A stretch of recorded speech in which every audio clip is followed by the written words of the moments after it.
முதல் முறையா கச்சத்தீவுக்கு போன ஒரு பிரசிடென்ட் வந்து பிரசிடென்ட் ஏகேடி தான். இப்ப ஏன் அவர் போனாருண்டா அதுல வேற வாத பிரதிவாதம் ஒண்ணும் இல்லை, கெத்த காட்டத்தான் போனார். ஸ்ரீலங்காட கெத்த காட்டணும்ங்கிறதுக்காகத்தான் போனார், போகவும் வேணும். இதுல புனித அந்தோனியார் தேவாலயம் இருக்குது.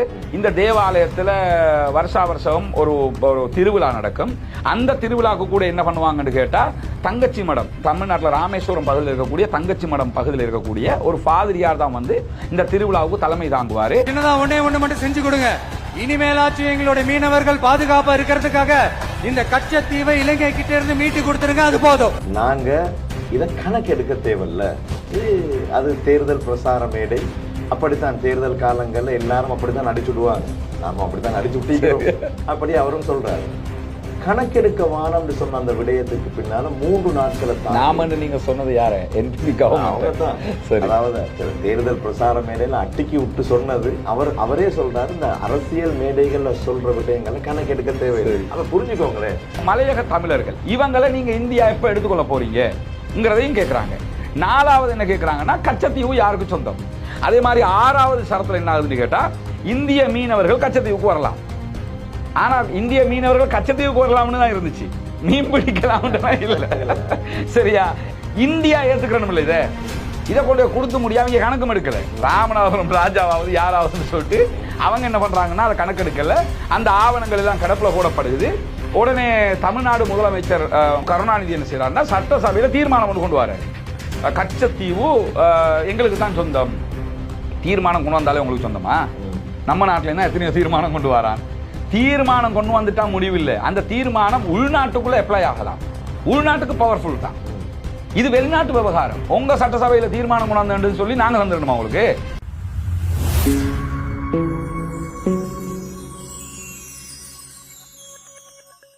அஸ்ஸலாமு அலைக்கும் வரஹ்மத்துல்லாஹி வபரகாத்துஹு.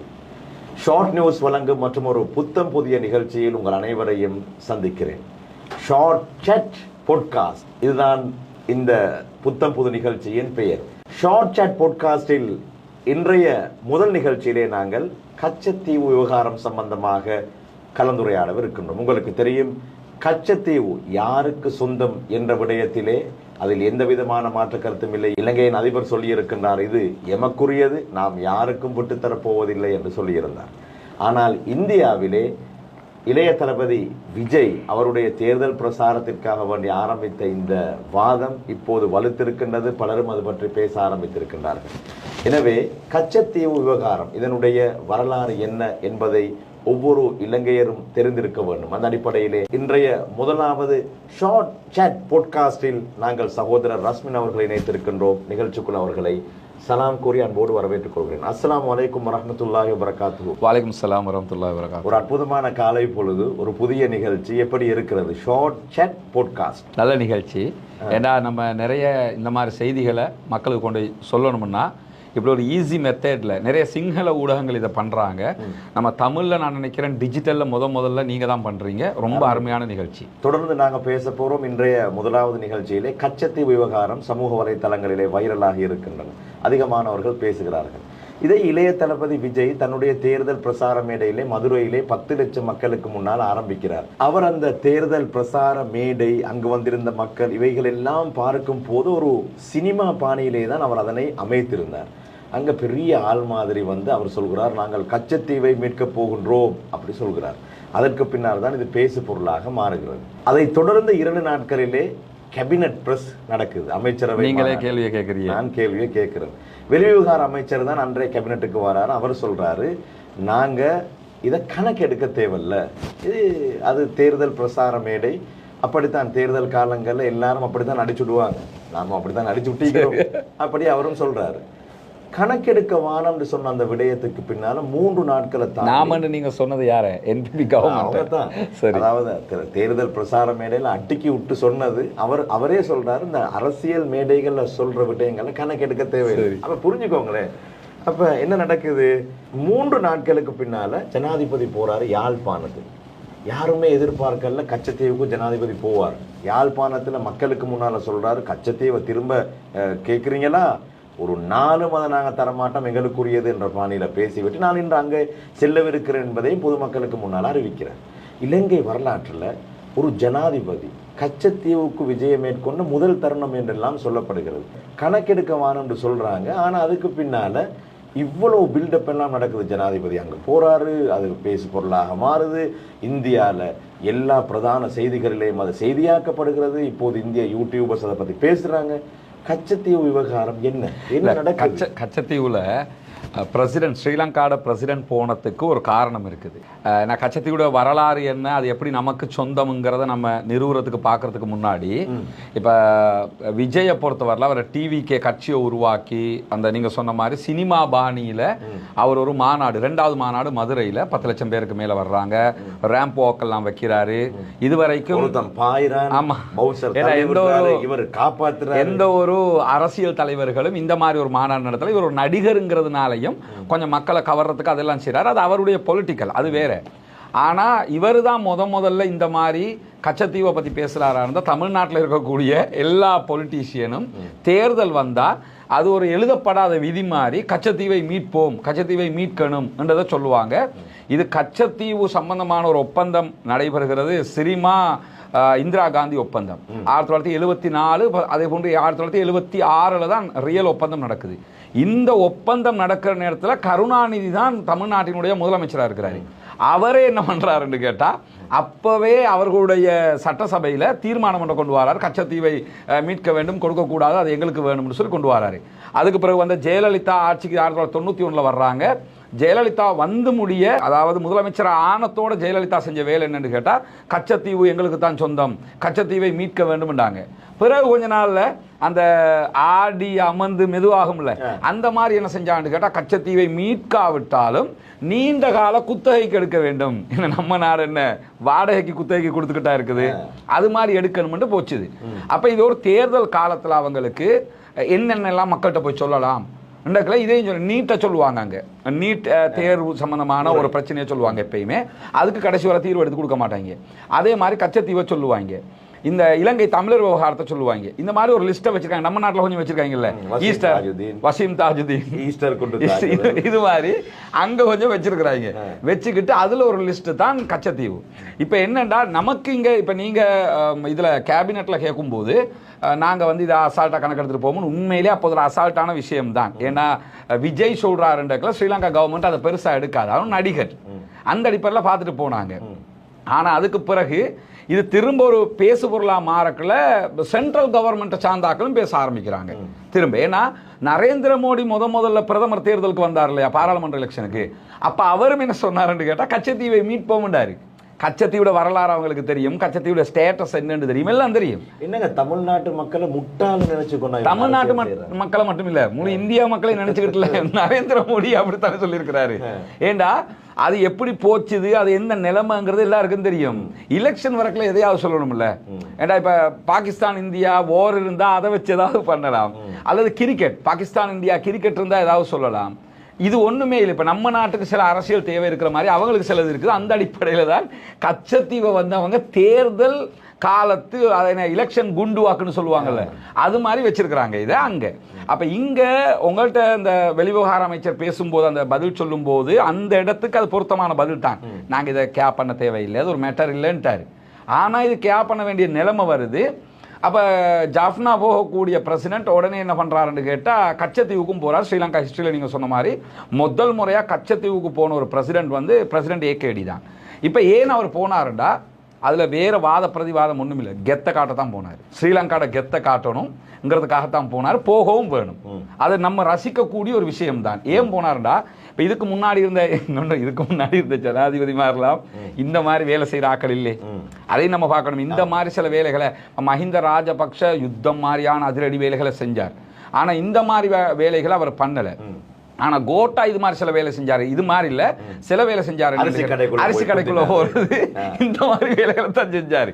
ஆனா இவர் அரிசி கடைக்குள்ள போய் அரிசி இது சம்பாவா பிஜியான்னு தேடாம இதுக்கு போனது ரொம்ப வரவேற்கத்தக்கது. கச்சத்தீவுக்கு போய் என்ன காட்டினார்னா கச்சத்தீவு எங்களுடையது என்று பிரசிடென்ட் பேசினது மட்டுமல்ல, இதை நாங்க விட்டு தர மாட்டோம், நானே போறேன் பாத்துக்கன்னு சொல்லித்தான் நேவியை கூட்டி கொண்டு அங்க போறாரு. அப்ப எனவே இது கெத்து காட்டின ஒரு விஷயம் தான், காட்டத்தான் வேணும். ஏன்னா அது நமக்கு சொந்தமானது, அதை விட்டு கொடுக்க இயலாது. ஏன்னா இதுல இந்த கச்சத்தீவோட ஹிஸ்டரி இருக்குதானே, இது ஒரு இன்ட்ரெஸ்டிங்கான ஹிஸ்டரி. இன்னும் தமிழ்நாட்டில் இருக்கக்கூடிய யூடியூபர்ஸுக்கு அல்லது தமிழ்நாட்டில் இருக்கக்கூடிய யூடியூபர்ஸை தாண்டி இப்போ இந்த தந்தி டிவி இருக்குது, புதிய தலைமுறை இருக்கிறாங்க, இவங்க எல்லாம் பார்க்கும்போது உண்மையிலே நம்ம ஸ்ரீலங்கா டிவிகளை பார்க்கல ரொம்ப ரொம்ப சந்தோஷப்படணும். கோடி மடங்கு நல்லதானே? ஏன்னா இப்ப நீங்க போய் அப்படி போய் ஆமா இப்ப மின்னல் நிகழ்ச்சி பாக்குறீங்க, உதாரணமா சக்தி டிவில மின்னல் போகுதானே, எவ்வளவு உங்களுக்கு நாலேஜ், அவங்க வந்து எதை எதை பேசினாலும் நாலேஜ் கிடைக்கும். ஆனா நீங்க சொன்ன மாதிரி தமிழ்நாடு டிவிகள்ல வந்து ஒரு ஆர்குமெண்ட்னா நாலேஜ் கிடைக்குமா, சிரிப்பு கிடைக்குமா? எச் ராஜாவை கொண்டாந்து உட்கார வச்சா இல்லாட்டி மத்த ஆக்களை கொண்டாந்து வச்சா என்ன, எல்லாம் சினிமா பாணியிலேயே பேசுறாங்களே தவிர நாலேஜ் பர்சன்ஸ் இருக்கிறாங்க. உதாரணமா திருமுருகன் காந்தி மாதிரி ஒருத்தரை பேட்டி எடுத்தாங்கன்னு சொன்னா நாலேஜ் கிடைக்குது அதுல. அதே மாதிரி காங்கிரசினுடைய சில தலைவர்கள் இருப்பாங்க, முன்னாள் தலைவர்கள் இருந்தாங்க, அவங்களை எடுத்தா சில நாலேஜ் கிடைக்குது. தமிழ்நாட்டில் திராவிடம் பேசக்கூடியவங்க நாலேஜ் பர்சன்ஸ் இல்லாம இல்லை. ஆனா நிறைய பேர் இந்த விவாதம் நடத்துறாங்க, இங்க நடக்கிற மின்னல் மாதிரி புதிய தலைமுறையில தந்தில இதுக்கெல்லாம் எடுத்துக்க ரேட்டிங் ஏத்துறதுக்குண்டே யார் போய் சொல்றவன்னு பார்த்து எடுப்பாங்க. இவங்களுக்கு கச்சத்தீவிர ஹிஸ்டரியும் தெரியாது, என்ன நடந்ததுன்னு தெரியாது. அதை வச்சுக்கிட்டு இதை பார்த்துட்டு யூடியூபர்ஸ் வந்து கச்சத்தீவு எங்களுக்கு மீட்கணுங்கிறது. இதைத்தான் விஜய் என்ன செய்யறாருன்னு கேட்டா, இவர் இந்த பேசினத்தை சினிமாவில் எடுத்திருந்தாருன்னா 100 நாள் ஓடும். சின்னதா ஒண்ணே ஒண்ணு மட்டும் செஞ்சு கொடுங்க. இனிமேலாச்சும் எங்களுடைய மீனவர்கள் பாதுகாப்பா இருக்கிறதுக்காக இந்த கச்சத்தீவை இலங்கை கிட்ட இருந்து மீட்டு கொடுத்துருங்க, அது போதும். கச்சத்தீவு எடுத்துக்கணும் பிடிக்கணும் ஓடும். நிஜத்துல அது நடக்காது. ஏண்டா இதுல வரலாறு நீங்க கொஞ்சம் நம்ம புரிஞ்சுக்கணும் தானே. இப்ப கச்சத்தீவை நம்ம எடுத்துக்கிட்டோம்னா, கச்சத்தீவு எங்க இருக்குன்னா நெடுந்தீவுல இருந்து, ஸ்ரீலங்கா பக்கம் இருக்கக்கூடிய நெடுந்தீவுல இருந்து 10.5 மைல் தூரத்துல இருக்குது. அதே மாதிரி இந்தியாவுல ராமேஸ்வரத்துல இருந்து 12.5 மைல் தூரத்துல இருக்குது. இப்பதான் கச்சத்தீவு ஒரு சின்ன தீவு. அது அந்த தீவினுடைய 285 ஏக்கர். அது அவ்வளவுதான் கச்சத்தீவு. நீங்க அந்த வீடியோலாம் பார்த்திருப்பீங்க. ஒரு சின்ன ஒரு பகுதி, அது கிட்டத்தட்ட 1 மைல் நீளம் இருக்கும் அது கச்சத்தீவுங்கிற பகுதி. இதுல புனித அந்தோனியார் தேவாலயம் இருக்குது. இந்த தேவாலயத்தில் வருஷா வருஷம் ஒரு திருவிழா நடக்கும். அந்த திருவிழாவுக்கு கூட என்ன பண்ணுவாங்கன்னு கேட்டால், தங்கச்சி மடம், தமிழ்நாட்டில் ராமேஸ்வரம் பகுதியில் இருக்கக்கூடிய தங்கச்சி மடம் பகுதியில் இருக்கக்கூடிய ஒரு ஃபாதிரியார் தான் வந்து இந்த திருவிழாவுக்கு தலைமை தாங்குவார். இது யுத்த காலத்தில், யுத்தத்துக்கு முன்னாடி தொடர்ந்து நடந்தது, யுத்த காலத்தில் நிறுத்தப்பட்டிருந்தது. யுத்தத்துக்கு பிறகு 2012களுக்கு பிறகு மீண்டும் இந்த திருவிழாவும் ஆரம்பிச்சிருச்சு. இப்போ இதுதான் அங்கே ஒரு திருவிழா நடக்கும். மீனவர்கள் வந்து வலைகளை காய போடுவாங்க. முன்ன இருக்கிற அந்த இப்ப இருக்கிற வலை மாதிரி இல்லாம முன்ன இருக்கிற வலைகள் காய போட வேண்டிய நிலைமை இருக்கும், காய போடுவாங்க. இதுக்கு தான் இந்த தீவு வந்து பயன்பட்டு வந்தது, வேற எதுக்குமே பயன்படல. இப்ப இதுல சர்ச்சை எப்ப ஆரம்பிக்குதுன்னு சொன்னா, நாடுகள் இப்ப பிரித்தானியாவுடைய ஆட்சி காலம் இருக்குல்ல, பிரிட்டிஷ் ஆட்சி ஸ்ரீலங்காவிலும் இருக்குது, அதே மாதிரி இந்தியாவிலும் இருக்குது. கிட்டத்தட்ட நெருக்கத்துல தானே நம்ம சுதந்திரமே பெறுகிறோம். அப்ப இந்த மாதிரி காலப்பகுதிகளில் எல்லைகளை தீர்மானிக்கணும் தானே. ஸ்ரீலங்காண்டா என்ன, இந்தியாண்டா எது என்று எல்லையை தீர்மானிக்கணும். இது என்னமோ இந்த கச்சத்தீவு பிரச்சனை நேற்று முந்தின நாள் வந்தது மாதிரி நினைச்சுக்கிட்டு இருக்கிறாங்க. இந்த பிரச்சனை 1921 அக்டோபர் 24 ஆரம்பிக்கக்கூடிய ஒரு பிரச்சனை. 1921 அக்டோபர் 4 கொழும்புல ஒரு மாநாடு நடக்குது. அந்த மாநாட்டில் இந்த பாக்கு நீரிணை இருக்குது நமக்கும் இந்தியாவுக்கும் இடையில. இந்த பாக்கு நீரிணை பகுதிகளில் இந்தியாவுடைய எல்லையை எப்படி வகுக்கிறதுங்கிறது அந்த மாநாட்டில் நோக்கம். அப்ப இந்தியாவில இருந்து பிரிட்டிஷ் டீம் ஒன்று ஸ்ரீலங்காவுக்கு வராங்க. அப்ப வந்து மோடியும் இல்லை, ராஜீவ் காந்தியும் இல்லை, இந்திரா காந்தியும் இல்லை, ஒரு காந்தியும் இல்லை. அப்ப வந்து மகாத்மா காந்தி அவங்க இருந்திருப்பாங்க. அந்த பிரிட்டிஷோட சண்டை பிடிச்சாக தானே விஜய் நேசரி போற காலம். ஆமா, விஜய் நேசரி போற காலகட்டம். அப்ப இந்த மாதிரி காலகட்டத்தில் இவங்க என்ன பண்றாங்கன்னு கேட்டா, இந்த பிரிட்டிஷ் அதிகாரிகளும் ஸ்ரீலங்காவினுடைய பிரிட்டிஷ் அதிகாரிகளும் சேர்ந்து கொழும்புல 1921 அக்டோபர் 24 இது சம்பந்தப்பட்ட ஒரு மாநாடு நடத்துறாங்க. இந்த மாநாட்டில் ஸ்ரீலங்கா சார்பாக ஹாஸ்பர்க்ங்கிற ஒருத்தர் தான் கலந்து கொள்றார். இவர் முதன்மை சுங்க வரி அதிகாரியாக செயல்பட்டவர். இவர் ஆனால் பிரிட்டிஷ்காரர், ஸ்ரீலங்காவோட ஆட்சி பரப்பில் இருக்கக்கூடிய ஒருவர். கலந்து கொண்டு பேச்சுவார்த்தை நடத்தக்கள் என்ன சொல்றாங்கண்டா, கச்சத்தீவை யாருக்கு சொந்தம் என்று பேசுவார்கள், ஸ்ரீலங்காவுக்கு தான் சொந்தம்ங்கிறார் அவர். இது ரெண்டு தரப்பும் யாரு, பிரிட்டிஷ். நீங்களும் பிரிட்டிஷ்காரன், நானும் பிரிட்டிஷ்காரன், நம்ம 2 பேரும் தான் பேசுறோம். நம்ம நினைச்சிருந்தா எந்த முடிவையும் எடுக்கலாம். அவங்களே என்ன சொல்றாங்கன்னா, இது ஸ்ரீலங்கா பக்கம் தான் இருக்கு, ஸ்ரீலங்காவுக்கு தான் சொந்தம். அப்ப இந்தியாவில இருந்து வந்த பிரிட்டிஷ் அதிகாரிகள் என்ன சொல்றாங்கன்னு சொன்னா, அப்போ ஒரு நெகோசியேஷன் பண்ணிக்கொள்வோம், ஒரு சில விதிமுறைகளை வைப்போம். இந்தியாவிலிருந்து வரக்கூடிய மீனவர்கள் அங்க வந்து வலைகளை காய போடுறதுக்கான வாய்ப்புகளை கொடுப்போம் அப்படின்னு சொல்லி அந்த அந்த உரிமையை கொடுக்கறதோட கச்சத்தீவுல இருந்து மேற்கு பகுதியாக 3 மைல் பரப்பு வரைக்கும் மீன் பிடிக்கிற உரிமையும் ஸ்ரீலங்காவுக்கு கிடைக்குது. இந்த கச்சத்தீவு அடிக்கடி அப்துல் ரஹ்மான் பிரச்சனை ஆகிறதுக்கு இன்னொரு காரணம் என்ன தெரியுமா? நிறைய தமிழ்நாட்டு சகோதரர்கள் புரியாத ஒரு விஷயத்தை புரிஞ்சு கொள்ளணும். தமிழக மீனவர்கள் ஸ்ரீலங்காவில் கைது பண்ணப்படுறாங்க. கைது பண்ணி ஒரு 20-25 நாள் இருப்பாங்க. மு.க. ஸ்டாலின் இங்க ஒரு கடிதம் எழுதுவார், அங்க இருக்கிற முதலமைச்சர் ஸ்ரீலங்காவுக்கு ஒரு கடிதம் எழுதுவார், பிறகு என்ன செய்வாங்க, விடுதலை பண்ணுவாங்க. இது காலாகாலம் நடக்கிறது. ஏன் இங்க அரெஸ்ட் பண்றாங்கன்றதுல ஏதோ ஸ்ரீலங்கா போர்சஸ் வந்து அநியாயம் பண்ற மாதிரியும் தமிழ்நாட்டு மீனவர்கள் அப்பாவிகள் மாதிரியும் ஷூட் பண்றாங்கன்னு சினிமா எல்லாம் அப்படித்தான் எடுப்பாங்க. மீனவர்களை சுட்டுக் கொள்கிறார்கள், யாரையும் சுடக்கூடாது, அது அநியாயம், எந்த உயிரையும் அநியாயமாக எடுக்கக்கூடாது, அதுல மாற்று கருத்து இல்லை. ஆனா ஸ்ரீலங்கன் போர்சஸ் ஏன் அதை பண்றான்ங்கிற ஒரு கேள்வி இருக்குதா இல்லையா? வடக்கு மாகாணத்துல இதுக்கு முன்னாடி தமிழ் தேசிய கூட்டமைப்பினுடைய முதலமைச்சராக சி.வி. விக்னேஸ்வரன் ஐயா இருந்தாங்க. இருக்கக்குள்ள அவங்க அந்த டைம்லயே இந்தியாவினுடைய தி ஹிந்து பேப்பருக்கு பேட்டி கொடுத்தாரு. பேட்டி கொடுக்கும்போது என்ன சொன்னாருன்னு கேட்டா, தமிழக மீனவர்கள் எங்க பரப்புக்கு மீன் பிடிக்க வராதிங்கன்றாரு. ஏண்டா அந்த மீன் பிடிக்கிறதுல நம்ம மீனவர்கள் ஒரு வகையான வலைகளை பயன்படுத்தி மீன் பிடிக்கிறாங்க. தமிழகத்தில் மீன் பிடிச்சவங்க சில வகையான இழுவை படகுகளில் ஒரு வகையான அந்த வலைக்கு பேர் எனக்கு தெரியாது, அதை போட்டு என்ன செய்வாங்கன்னா மெஷினில் அந்த வலையை இழுப்பாங்க. மீன் பிடிச்சா மீனை பிடிக்கணும், நீங்கள் மண்ணையும் சேர்த்து இழுத்துக்கிட்டு வரக்கூடாது. இப்போ வலையை போட்டிங்கன்னா மீன் தானே அதில் மாட்டும். இலங்கை மீனவர்கள் மீனை தான் பிடிக்கிறாங்க. இவங்க என்ன பண்ணுவாங்கண்டா, இந்த தூத்துக்குடியில், ராமேஸ்வரத்தில், ராமநாதபுரத்தில், இந்த தென்கோடியில் இருக்கக்கூடிய கடல் பரப்புல எல்லாம் இப்போ அவங்களுக்கு மீன் தட்டுப்பாடு இருக்குது, அவங்களுக்கு சங்கு எடுக்கிற தட்டுப்பாடு இருக்குது. கடல் வளங்களை அழிச்சிட்டாங்க. அவங்க என்ன காரணம்னு கேட்டால், இந்த ரோலர் படகுகளை கொண்டு போய் போட்டு அந்த வலையை போட்டு முடிய வலை வந்து அப்துல் ரஹ்மான் என்ன செய்யும்னா அந்த பூமியில இருந்து இழுத்துக்கிட்டு வரும், மண்ணையும் சேர்ந்து இழுத்துக்கிட்டு வரும். இதுல சங்கு சிப்பி எதெல்லாம் இருக்கோ எல்லாம் வரும். இப்படி நீங்க எடுத்து எடுத்து எடுத்து எடுத்து வந்தா அங்க உள்ள பாறைகள் சேதம் அடைஞ்சிட்டு மீன்கள் அங்க வாழாது. மீன் வாழணும்னா இப்ப நீங்க வாழ்றது உங்களுக்கு சோறு தண்ணி எல்லாம் இருக்கணும் தானே. மீன் வாழ்றதுக்கு பாசி இருக்கணும், பவளப்பாறைகள் இருக்கணும். கொத்தோட பிடிங்கி வேரோட எடுத்துட்டாங்க. எடுத்ததுனால அங்க மீன் கிடைக்காது. இப்ப இவங்க என்ன பண்றாங்கன்னு கேட்டா, இதே ரோலர் கோஸ்டர் எடுத்து கொண்டு வந்து ஸ்ரீலங்காவுடைய எல்லைக்குள்ள வர்றது. ஸ்ரீலங்காவுடைய எல்லைக்குள்ள வந்து இதை போட விட்டா போட விடுவானா? முதல்ல ஒரு கடற்பரப்புன்னு இப்ப அவங்களோட இந்தியாவினுடைய கடற்பரப்புன்னு ஒன்று இருக்குது, ஸ்ரீலங்கா கடற்பரப்புன்னு ஒன்று இருக்கு, இன்டர்நேஷனல் கடல் போர்டர்னு இருக்கு. இன்டர்நேஷனல் கடல் போர்டருக்குள்ள வந்தீங்கன்னா அவங்களை ஒன்றும் செய்ய மாட்டாங்க, எந்த நாடும் செய்யாதுல்ல. இப்போ மியான்மர் அகதிகள் போகிறாங்க, இன்டர்நேஷனல் கடல் போர்டரில் போனாங்கன்னா எந்த பிரச்சனையும் இல்லை. நம்மளோட எல்லைக்குள்ளே வந்து முடியாதான் நம்ம அவங்கள எடுக்க வேண்டி வருது. இது மாதிரி இவங்க என்ன செய்கிறாங்கன்னா, மீன் பிடிக்கணும் நம்மளோட எல்லைக்குள்ளே வரக்கல. வடக்கில் மீன் பிடிக்கிறது யாரு? அவங்க சொல்ற ஈழத்தமிழர்கள் தானே.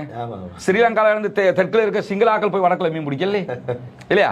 பேருகுளத்தில் இருக்க முஸ்லீம்கள் போய் மீன் பிடிக்கல, நீர்குளம்ல இருக்க கிறிஸ்டியன் போய் மீன் பிடிக்கலையே. வடக்குல மீன் பிடிக்கிறது வடக்குல இருக்கக்கூடிய ஈழத்தமிழர்கள். சீமானுக்கு சொல்லணும். அப்ப ஈழ தமிழர்கள் மீன் பிடிக்கும் போது நீங்க அங்க இருந்து வந்து வலைய போட்டு எல்லா மீனையும் மல்லிக்கிட்டு போனீங்கன்னு சொல்லி சொன்னா எங்களுக்கு பாதிப்பு வருது, இங்க மீன் பிடிக்க வராதீங்கன்னு சொல்லி அவங்க தான் பிரச்சனை பண்றாங்க. முதல்ல நீங்க ஏன் மீன் பிடிக்க வாரீங்க, எங்களுக்காக நீங்க போராடுங்க, அது வேற விஷயம்.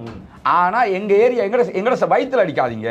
அப்ப ஒரு பக்கம் ஈழத்தமிழர்கள் அப்படிங்கிறது சீமான் மாதிரி ஆக்கள், ரெண்டாவது பக்கம் என்ன சொன்னா அந்த ஆக்கள் வயிற்றுல அடிக்கிற மாதிரி போட்டை கொண்டாந்து போட்டு மீன் பிடி தமிழர்கள் தமிழ்நாட்டு மீனவர்களை கொள்கிறார்கள்ங்கிறது. முதல்ல நீங்க ஏன் உள்ள வர்றீங்க? அப்ப இந்த பிரச்சனையால இவங்க உள்ள வர்றதும் போறதுமாக இருக்கல. வடக்குல இப்ப இந்த அண்மையில நீங்க பாத்தீங்கன்னா பகுடியாய் கதைப்போம் யூடியூப் சேனல், ஸ்ரீலங்கா ஜாஃப்னா பொடியம்மார் அவங்களும் இந்த விஜயோட மாநாட்டில் பேசினதை கலாச்சிருந்தாங்க. அதுலயும் என்ன சொல்லுவாங்கன்னு கேட்டா, இந்த மீன் பிடிக்கிற பிரச்சனையே சொல்லுவாங்க. அப்ப இந்த மீன் பிடிக்கிற பிரச்சனை ஸ்ரீலங்காட பிரச்சனைங்கிறது ஒண்ணு, அதை தாண்டி வடக்கு தமிழ் மக்களுடைய பிரச்சனை. அப்ப வடக்குல இருக்கக்கூடிய எந்த தமிழ் எம்பியாவது சொல்ல சொல்லுங்க பாப்போம், தமிழக மீனவர்களை மீன் பிடிக்க விடுங்கள், அல்லது வடக்கு மக்களை சொல்ல சொல்லுங்க பாப்போம். அங்க பொலிட்டிக்கல் செய்யணுங்கிறதுக்கு சீமான் மாதிரி ஆக்கள் என்ன செய்யறா, இந்த கதைகளை கிளப்பி விடுறது. இதுதான் ஃபர்ஸ்ட் பிரச்சனை. அப்ப பிரிட்டிஷாரும் அதாவது பிரிட்டிஷை சேர்ந்த இந்திய ஆட்சியாளர்களும் பிரிட்டிஷை சேர்ந்த இலங்கை ஆட்சியாளர்களும் 1921 ஒன்று கூடி முடிவெடுக்கல என்ன பண்ணிட்டாங்கன்னா, ஸ்ரீலங்கா என்ன பண்ணுங்க, ஸ்ரீலங்கா கச்சத்தீவு அதில் மேற்கு 3 மைல் தொலைவு வரைக்கும் நீங்கள் மீன் பிடிக்கலாம்ங்கிற ஒரு அண்டர்ஸ்டாண்டிங் போயிடுது. போய் அவங்க ஒரு முடிவு எடுத்துட்டு 1921 போயிட்டாங்க. போனதுக்கு பிறகு 1941 ஒரு சம்பவம் நடக்குது. என்னன்னு கேட்டால், இந்திய கடற்படை இருக்கிறாங்க தானே, அவங்க ஒரு கடற்படை பயிற்சி நடத்துறதுக்கு முயற்சி பண்றாங்க. அதுல இப்ப கடற்படை பயிற்சி நடத்தக்கல குண்டு எல்லாம் போடுவாங்க தானே, குண்டு போடக்கல எங்க போடுறதுன்றக்கல இந்திய கடற்படை நினைக்குது கச்சத்தீவை யூஸ் பண்ணுவோம், குண்டு அடிக்கல கச்சத்தீவுல போய் உழுவுற மாதிரி ஒரு பயிற்சி எடுப்போம் என்று சொல்லி அவங்க ஒரு முயற்சிக்கு வரக்கல. ஸ்ரீலங்கா அனுமதி மறுக்குது. இது 1941 நடக்குது. ஸ்ரீலங்கா அனுமதி மறுக்குது, இந்தியாவும் அதை ஏற்றுக்கொள்ளுது. இப்ப இந்த 1941 மோடி கவர்மெண்ட் இருந்ததா, அல்லது ராஜீவ் காந்தி கவர்மெண்ட் இருந்ததா, அல்லது இந்திரா காந்தி கவர்மெண்ட் இருந்ததா, யார கவர்மெண்ட் இருந்துச்சு? சீமானும் இல்லை, எவனும் கிடையாது. அப்ப 1941 உங்களுக்கு நீங்க இங்க வந்து குண்டு போடவும் மேலாது, பயிற்சி எடுக்கவும் மேலாது ஸ்ரீலங்கா சொல்றாங்க. ஏன் சொல்றாங்கன்னா, ஸ்ரீலங்கா இது 1941. அதுக்கு பிறகு என்ன ஆகுது கேட்டா, 1956 இன்னொரு சம்பவம் நடக்குது. அந்த சம்பவத்தில் ஸ்ரீலங்கன் கவர்மெண்ட் ஒரு விமானப்படை பயிற்சி ஒன்று நடத்த பார்க்குறாங்க. சரி. அப்ப விமானப்படை பயிற்சி நடத்த போக்குள்ள இந்தியா என்ன சொல்றாங்கன்னு கேட்டா, நீங்க வந்து கச்சத்தீவுக்கு மேல இருக்கக்கூடிய வான்பரப்பை பயன்படுத்தக்கூடாதுங்கிறாங்க. இப்போ ஒரு சர்ச்சை வருது. வான்பரப்பை இந்தியா தரையிலாங்குது, ஆனா ஸ்ரீலங்கா வந்து கடற்பரப்பையே தரையிலாங்குது.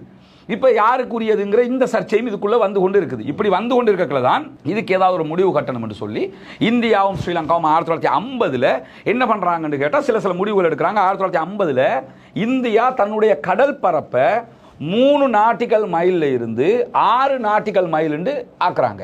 இப்போ உதாரணமா கடற்பரப்பை எப்படி தீர்மானிப்பாங்கன்னா, நம்ம கடலோரம் இருக்குதான, கோல்ட் ஃபேஸ் இருக்குது, கோல்ட் ஃபேஸ்ல இருந்து 3 நாட்டிக்கல் மைல் தான் ஆரம்பத்தில் நமக்கும் இருந்துச்சு. இந்த 3 நாட்டிக்கல் மைல், நம்ம கிலோமீட்டர் சொல்ற மாதிரி நாட்டிக்கல் மைல்னு சொல்லுவாங்க. இந்த நாட்டிக்கல் மைலுக்கு உள்ள பகுதி நமக்குரிய பகுதி. இதை இந்தியா என்ன செய்யறாங்கன்னா 1950 3 நாட்டிக்கல் மைலா இருந்தது 6 நாட்டிக்கல் மைல் ஆக்குறாங்க. 6 நாட்டிக்கல் மைல் வரைக்கும் கடல் எங்களுக்கு சொந்தம், எங்கட எல்லையில, எங்கட தரையில இருந்து கடல் பகுதி. ஸ்ரீலங்காவும் உடனே என்ன செய்யறாங்கன்னு கேட்டா 3 நாட்டிக்கல் மைல்ல இருந்து 6 நாட்டிக்கல் மைல் எங்களுக்கு சொந்தம் ஆக்குறாங்க. பிறகு இந்தியா என்ன செய்யறாங்கன்னா 6 நாட்டிக்கல் மைல்ல இருந்து 12 நாட்டிக்கல் மைல் வரைக்கும் எங்களுக்கு சொந்தம் அப்படின்னு சொல்லி அவங்க கடல் பரப்பை கூட்டுறாங்க. அவங்க ஸ்ரீலங்காவும் என்ன பண்றாங்கன்னு கேட்டா கடல் எல்லையில இருந்து, தரையில இருந்து, கோல்ட் ஃபேஸ் இருக்குன்னா கோல்ட் ஃபேஸ்ல இருந்து 12 நாட்டிக்கல் மைல் வரைக்கும் நம்முடைய கடல் இல்லை. இப்பவும் ஜஃப்னாவில் ஏன் உள்ள வரக்கல ராணுவம் ஷூட் பண்றான்னு சொல்லி சொன்னா, நீங்க வந்து உங்களோட வீட்டுக்குள்ள நான் வந்தா விட்டுருவீங்களா? அனுமதி இல்லாம விடமாட்டீங்கல்ல, அடிப்பீங்க, விரட்டுவீங்க, போலீஸுக்கு போவீங்க. இது மாதிரி தான் 12 நாட்டிக்கல் மைல் தூரத்துக்கு உள்ள யாரு இலங்கையினுடைய எல்லைக்குள்ள வந்தாலும் ஷூட் பண்ணுவானவன். ஏன்னா 12 நாட்டிக்கல் மைலுக்குள்ள உள்ள பகுதி நமக்குள்ள பகுதி. இது இன்டர்நேஷனல் கடல் போர்டரை இந்தியாவும் நம்மளும் அழகாக பிரிச்சு வச்சிருக்கிறோம். இப்படி பிரிச்சு வைக்கிற வேலையை 1950 இந்தியாவும் ஸ்ரீலங்காவும் அழகாக பண்ணினதுக்கு பிறகும் பிரச்சனை முடியல. என்ன ஆகுதுன்னு கேட்டா 1973 இந்தியாவினுடைய பிரதமராக இந்திரா காந்தி இருக்கிற காலகட்டம். இப்பதான் மெயின் சப்ஜெக்ட், அதாவது இன் ரிட்டன் சிலது வருகுது. இதெல்லாம் சீமான் பார்க்கறதும் இல்ல, விஜயை பொறுத்தவரையில வரலாறே தெரியாது. அவருக்கு வந்து ஆக்ஷன் என்று சொன்னா சரி, அதைத்தான் அவர் பண்றார். ஆக்ஷன் சொல்லி இப்ப அங்க உண்மையிலேயே அந்த மாநாட்டில் விஜயனுடைய பேச்சு வந்து எந்த குறிப்பும் இல்லாம பேசினார், அது வரவேற்கத்தக்கது. அவர் வளமல டைரக்டர் சொன்னதான் செய்வாரு. அன்னைக்கு டைரக்டர் இல்லாமலே செஞ்ச மாதிரி இருந்துச்சு, அது பிரச்சனை இல்லை. அவர் நிறைய ஹோம்ஒர்க் பண்ணிருப்பாரு. இனி அவர் ஆளுமை அவர் வளர்த்து கொள்றாரு, அது பிரச்சனை இல்லை. அவர் தேர்தலில் ஜெயிக்கட்டும், நாளைக்கு முதலமைச்சராக வரலாம்னாலும் அந்த மக்கள் தீர்மானிச்சுட்டாங்கன்னா வரலாம், அது நமக்கு தேவையில்லை. ஆனால் என்ன பண்ணணும்னு கேட்டா என்ன பேசுறோம்ங்கிறத புரிஞ்சு பேசணும்ல. 1973 இந்திய பிரதமராக இந்திரா காந்தி இருக்கிற நேரத்தில் ஸ்ரீமாவை வந்து அப்போ ஸ்ரீலங்காவில் வந்து ஸ்ரீமாவை பண்டாரநாயகர், நம்முடைய நாட்டு, அதாவது உலகத்தில் முதலாவது பெண் பிரதம மந்திரி ஸ்ரீமாவோ பண்டாரநாயகர் இருக்கிறாங்க. அவங்கள சந்திக்கிறதுக்காக இந்திய பிரதமர் வராங்க. இதுல 4 விஷயம் பேசுறாங்க. ஸ்ரீமாவும் இந்திரா காந்தி 2 பேரும் 4 விஷயம் பேசுறாங்க. முதல் விஷயம், இலங்கை இந்தியாவுக்கு இடையில் இருக்கக்கூடிய பாக்கு நீரிணைய எல்லையை பிரிக்கிறது எப்படி. பாக்கு நீரிணை 32 கிலோமீட்டர் அளவுக்கு இருக்கு, உங்களுக்கு எவ்வளவு எங்களுக்கு எவ்வளவு, இந்த பிரிக்கணும், இதை பேசுறாங்க. 2வது பேசுறாங்க, சிரிமா சாஸ்திரி ஒப்பந்தம் ஒன்று நடந்துச்சு. இந்த ஒப்பந்தத்துக்கு பிறகு நாடற்றவர்கள் என்று தீர்மானிக்கப்பட்ட 1.5 லட்சம் மலையக தமிழர்களை வந்து என்ன செய்யறது, அடிக்கடி மனோ கணேசன் ஐயா பேசுவார்ல, அவங்க இருந்திருந்தாங்கன்னா பார்லிமெண்ட்ல எங்களுக்கு இத்தனை பேர் இருப்பாங்கன்னு சொல்லுவாங்க. உண்மையிலே அவங்களோட ஆதங்கம். அந்த சிரிமா சாஸ்திரி ஒப்பந்தத்தை பற்றியும் இதில் பேசுகிறாங்க. 3வது, இந்திய குடியுரிமை வழங்கப்பட்டிருக்கக்கூடிய இலங்கையில் இருக்கக்கூடிய மலையக தமிழர்கள், இவங்களை நீங்கள் இந்தியா எப்போ எடுத்துக்கொள்ள போறீங்கிறதையும் கேட்குறாங்க. 4வது என்ன கேட்குறாங்கன்னா, கச்சத்தீவு யாருக்கு சொந்தம். இந்த 4ம் 1973 இந்திய பிரதமருக்கும் இலங்கை பிரதமருக்கும் இடையில் என்ன பண்ணுதுன்னு கேட்டால் பேசப்படுகிறது. பேச்சுவார்த்தை நடந்ததுக்கு பிறகு இதுவே 1974 ஜூன் மாதம் 24 தொடக்கம் 28 வரைக்கும் சிரிமா இந்திரா ஒப்பந்தம் ஒன்று நடக்குது. அந்த ஒப்பந்தத்தில் கச்சத்தீவை வந்து இலங்கைக்கு தான் உரியதுன்னு சொல்லி இந்தியா விட்டு கொடுக்குது. யாராவது விட்டு கொடுக்கணும். அவங்க என்ன சொல்றாங்கன்னா, இந்தியாவில் இப்ப சீமானா இருக்கட்டும், முதலமைச்சர் மு.க. ஸ்டாலினா இருக்கட்டும், யாராக இருந்தாலும் எங்களுக்கு சொந்தம்ங்கிறாங்கல்ல, உங்களுக்கும் சொந்தமா இருக்கல, ஸ்ரீலங்காக்கும் சொந்தமா இருக்கல. ஸ்ரீலங்கா ஒரு நாடாகுது பிரிட்டிஷ் காலத்துல, இந்தியா ஒரு நாடாக இருக்குது. நாடாக மாறும்போது இடையில இருக்கக்கூடிய தீவுகள் யாருக்கு எது சொந்தம் என்று வரக்கல, யாரா ஒன்னோன்னு நீங்க விட்டு கொடுக்கணும், அவங்க விட்டு கொடுத்து இல்லைண்டா என்ன தெரியுமா, காஷ்மீர் பிரச்சனை மாதிரி இருக்கும், சீனா இந்தியா பார்டர் பிரச்சனை மாதிரி இருக்கும், ஆப்கானிஸ்தான் இந்தியா பார்டர் பிரச்சனை மாதிரி, இந்த பார்டர் பிரச்சனை மாதிரி இது இருந்துகிட்டே இருக்கும். இதுக்கு தான் இந்தியா என்ன பண்றாங்கன்னு கேட்டா, இந்தியாவுக்குள்ள ஒரு பாலிடிக்ஸ் இருந்துச்சுன்னு சொன்னா, கச்சத்தீவை ஸ்ரீலங்காவுக்கு கொடுத்துட்டோம்னா நமக்கு ஆதரவா எப்பயும் இருப்பாங்க. சீனா மூக்க நுழைக்காம இருக்கும். இந்த ஒரு பேக்ரவுண்ட் பாலிடிக்ஸும் இருந்துச்சு, இல்லாம இல்லை. என்ன பண்றாங்கன்னு சொன்னா இந்தியா ஓகே இது உங்களுக்கு தான் சொந்தம் என்று சொல்லி விட்டு கொடுத்துறாங்க. இந்திரா காந்தி பிரைம் மினிஸ்டரா இருக்கும்போது 1974 ஜூன் மாதம் 24 தொடக்கம் 28 நடக்கக்கூடிய அந்த மாநாட்டில் இந்த ஒப்பந்தம் கையெழுத்தாகுது. ஆனா இதுல என்ன ஆகுதுன்னு கேட்டா 3 விஷயம் பேசப்படுது. ஒண்ணு, பாக்கு நீரிணை பகுதியினுடைய எல்லை இதுதான் வரையறுக்கிறாங்க. வரையறுத்துட்டு அது ஒரு 5வது ஷரத்து, அதே மாதிரி 6வது ஷரத்துன்னு ரெண்டு ஷரத்துகள் போடுறாங்க. 5வது ஷரத்துல என்ன இருக்குன்னு கேட்டா, இந்தியாவினுடைய யாத்திரிகர்கள் இருக்கிறாங்க தானே, யாராவது கச்சத்தீவுக்கு வந்து அந்த புனித அந்தோனியார் தேவாலயத்துக்கு வரணும்னா அவங்களுக்கு வீசா அந்த ப்ராசஸ் எதுவுமே இல்லை, அவங்க சும்மா வரலாம். இது ஒரு என்ன ஒரு மத சம்பந்தப்பட்ட கடமைங்கிறதுனால 2 பேரும் அண்டர்ஸ்டாண்டிங்ல அதை ஒப்பந்தத்தில் கொண்டு வராங்க. அதே மாதிரி 6வது ஷரத்துல என்ன ஆகுதுன்னு கேட்டா, இந்திய மீனவர்கள் கச்சத்தீவுக்கு வரலாம். ஆனா இந்திய மீனவர்கள் கச்சத்தீவுக்கு வரலாம்னு தான் இருந்துச்சு, மீன் பிடிக்கலாம் இல்ல. சரியா? இப்படி ஒரு ஒப்பந்தத்தை போட்டு இது 1974 நடக்குது. இப்ப தமிழ்நாட்டில் முதலமைச்சரா யார் இருக்கான்னு கேட்டா கலைஞர் கருணாநிதி இருக்கிறாரு. இப்ப கருணாநிதி என்ன செய்யறாரு, இது உங்களுக்கு தான் சொந்தம்டா, நீங்க அதுக்குரிய ஆவணங்களை சமர்ப்பிச்சு அப்ப பெரிய அளவில் பிரச்சனை. அவர் எப்படி ஆகுதுன்னு கேட்டா உடனே அவருடைய ஆட்கள் எல்லாம் கூட்டிக்கிட்டு டெல்லிக்கு போறாரு. போய் பேச கடிதம் ஒன்று கொடுக்குறாரு இந்திரா அந்த பிரதமருக்கு கொடுத்து என்ன பண்றாருன்னு கேட்டா, கச்சத்தீவை நீங்க கொடுக்கக்கூடாது, கச்சத்தீவு வந்து ராமநாதபுரம் ராஜாவுக்கு சொந்தம். இப்ப சீமானார் தான் சொல்றாரு அது கச்சத்தீவு யாருக்கு சொந்தம்னு கேட்டா ராமநாதபுரம் ராஜாவுக்கு சொந்தம். ராமநாதபுரம் ராஜாவுக்கு சொந்தம்ங்கிற ஆவணம் என்ன, அதுக்கு என்ன எவிடன்ஸ்? சரி, அந்த எவிடன்ஸை நாங்க ஏத்துக்கிறோமா இல்லையாங்கிறது 2வது, ஏகேடி ஏத்துக்கிறாரா இல்லையாங்கிறது 2வது, நீங்க நாங்க ஏத்துக்கிறோமா, ஸ்ரீலங்கா காரன் ஏத்துக்கிறானாங்கிறது 2வது. இந்தியா ஏத்துக்கிறோம் இல்லை, இதை கொண்டு கொடுத்து முடியாம கணக்கும் எடுக்கல. ராமநாதபுரம் ராஜாவாவது யாராவதுன்னு சொல்லிட்டு அவங்க என்ன பண்றாங்கன்னா அதை கணக்கெடுக்கல. அந்த ஆவணங்கள் எல்லாம் கடப்புல போடப்படுது. உடனே தமிழ்நாடு முதலமைச்சர் கருணாநிதி என்ன செய்யறாருன்னா சட்டசபையில தீர்மானம் கொண்டு வராரு, கச்சத்தீவு எங்களுக்கு தான் சொந்தம். தீர்மானம் கொண்டு வந்தாலே உங்களுக்கு சொந்தமா? நம்ம நாட்டில் என்ன எத்தனையோ தீர்மானம் கொண்டு வரான். தீர்மானம் கொண்டு வந்துட்டா முடிவில்லை, அந்த தீர்மானம் உள்நாட்டுக்குள்ள அப்ளை ஆகலாம். உள்நாட்டுக்கு பவர்ஃபுல் தான். இது வெளிநாட்டு விவகாரம். உங்க சட்டசபையில தீர்மானம் கொண்டாந்து சொல்லி நாங்க தந்துடணுமா உங்களுக்கு? அப்ப தீர்மானத்தை இது எப்ப நடக்குதுன்னு கேட்டா 1974 இந்த சம்பவம் நடக்குது. அதுக்கு பிறகு 1976 ரியலா ஒரு ஒப்பந்தம் நடைபெறுகிறது. அந்த ஒப்பந்தத்தில் இது 1976 வந்து இந்தியாவில் நெருக்கடி நிலை, எமர்ஜென்சி பாஸ் பண்ணியிருந்த டைம் இந்திரா காந்தி. அந்த எமர்ஜென்சி நம்ம தனியாக பேச வேண்டிய நிறைய விஷயம் இருக்கு. இந்திரா காந்தி வந்து அது சொல்றது லேடி சூப்பர் ஸ்டார் அவங்க, அது ஒரு கெத்து தான். இந்திரா காந்தி மாதிரி சந்திரிகா கூட அப்படி முடிவுகள் எடுக்கல, ஈவன் சீமா கூட முடிவு எடுக்கல. அந்த மாதிரி ஒரு கெத்தான சில முடிவுகளை இந்திரா காந்தி எமர்ஜென்சி காலத்தில் எடுத்தாங்க. அது நல்ல இந்திய வரலாறு படிக்கிறது ரொம்ப இன்ட்ரெஸ்டாக இருக்கு. இந்த இந்திரா காந்தி எமர்ஜென்சி காலத்தில் என்ன ஆகுதுன்னு கேட்டால் மன்னார் பகுதியினுடைய எல்லையெல்லாம் வரையறுக்கப்படுது. இப்போ கடைசியாக ஃபைனல் பண்ணுவோம் சொல்லி ஃபைனல் பண்ணக்கலாம். 1974 ஒப்பந்தத்தில் அதை ஏற்கனவே நம்ம 1974 ஒரு ஒப்பந்தம் நடக்குது தானே, இது 76 ஒப்பந்தம். 74 ஒப்பந்தத்தில் அந்த 5வது ஷரத்து 6வது ஷரத்துன்னு 2 வந்துச்சு, 2 ஷரத்துகள். இந்த 2 ஷரத்தையும் பத்தி இதுல பேசல.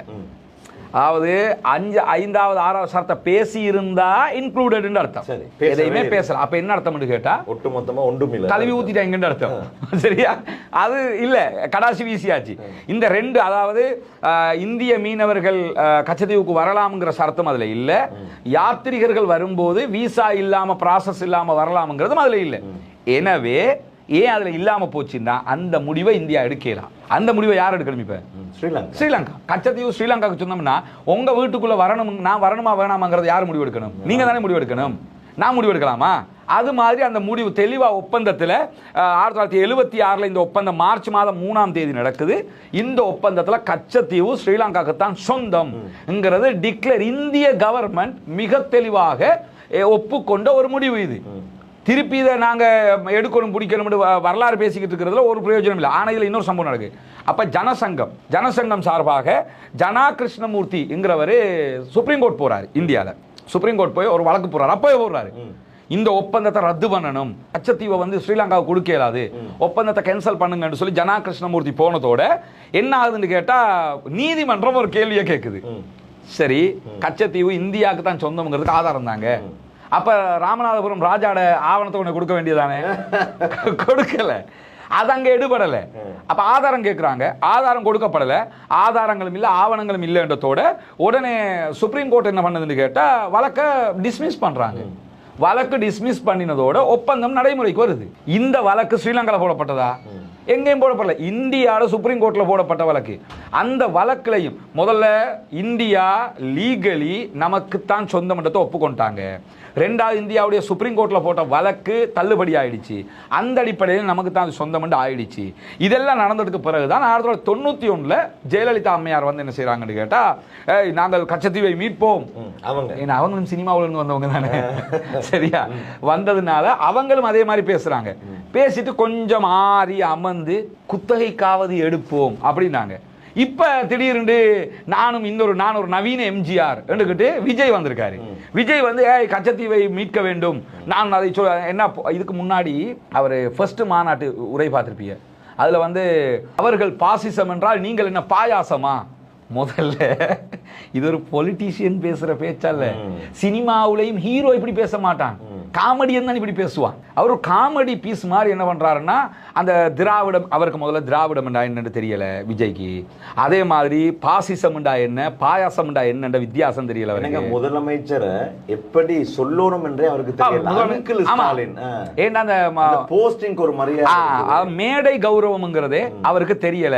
அவர் வந்து என்னண்டா ஆக்ஷன் பேசக்கூடிய ஒரு ஆள், ரைட்? இதனால தான் ரஜினிகாந்த் இதுக்குள்ள வரல, சரியா? எல்லாரும் இந்த நான் வந்து எம்ஜிஆர் நடிகரா இருந்தாலும் அவருக்கு ஒரு ஆளுமை இருந்துச்சு.